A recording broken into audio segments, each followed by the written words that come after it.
Welcome to Simply Code's course in Shell Scripting and the Terminal. I'll be your instructor for this course, and this is Lesson 1, Basic Shell Commands.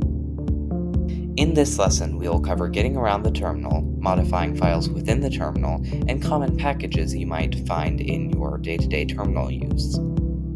In terms of getting around your terminal, there are 4 major commands you should know.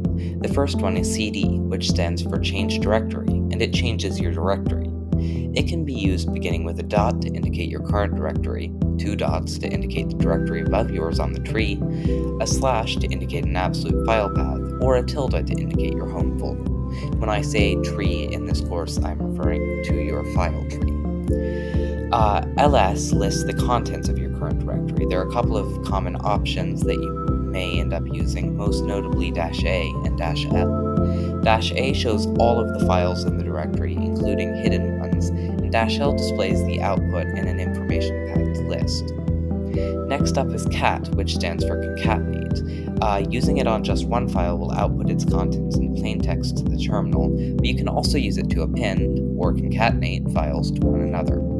Finally, you have grep. Grep allows you to easily search for lines in files with text matching by adding the string to search for and the file to search in, so that you can easily pinpoint text within a given file. To effectively modify files in the terminal, there are really only 3 sets of commands you need to know. The first of these is to open your text editor, which can be either Nano or Vim. Vim is notorious for leaving people unable to exit, so I'll be using Nano for this course. To enter it, just type Nano and then your file name into your terminal, and to exit it, press Ctrl-X and Y to write out the changes to your file. Next up are a set of 3 commands which bridge the gap between getting around and modifying files. rm removes a file, -r makes it recursive, and sudo rm-rf/* removes your entire system. cp copies files from one directory to another, and mv moves files from one directory to another. Finally, chmod allows you to easily control your file permissions using a system of 3 integers to determine them. There are 3 groups: you, your group of locals, and everyone else, and to give them different permissions, you add your integers. 1 is to execute, 2 is to read, and 4 is to write. That makes 777 complete permissions for everyone, and 100 execute permissions only for you.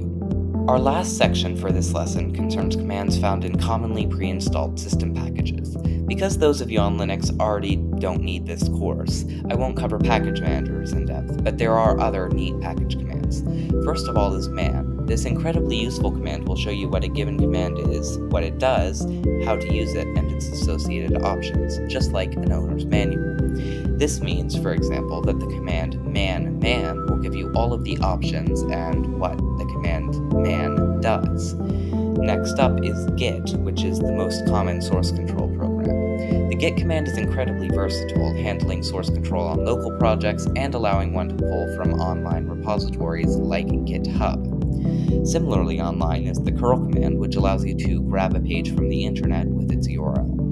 Finally, htop displays your system information like CPU load and memory usage so that you can tell when it's about to explode.